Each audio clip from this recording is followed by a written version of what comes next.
Dans la nuit de lundi à mardi à Savonnières, le SAMU prend en charge une jeune fille d'environ 17 ans souffrant de forts saignements. Direction les urgences de l'hôpital Bretonneau.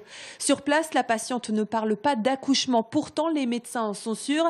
Cette patiente en présente tous les signes gynécologiques. Malgré leurs nombreuses questions, les médecins n'arrivent pas à savoir où se trouve le bébé qui vient de naître. Ils signalent les faits au parquet. Le lendemain, les policiers se rendent au domicile du petit ami de la jeune fille à Savonnières.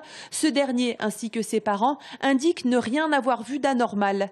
L'affaire commencerait donc par un déni de grossesse.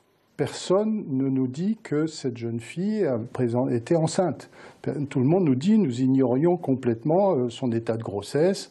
Et nous, on a constaté qu'elle souffrait d'hémorragie et donc on a fait appel au SAMU et voilà. 24 heures plus tard, les policiers sont contactés par la famille du compagnon de la jeune fille. Ils ont découvert le corps du nourrisson chez eux, dans un meuble de leur salle de bain.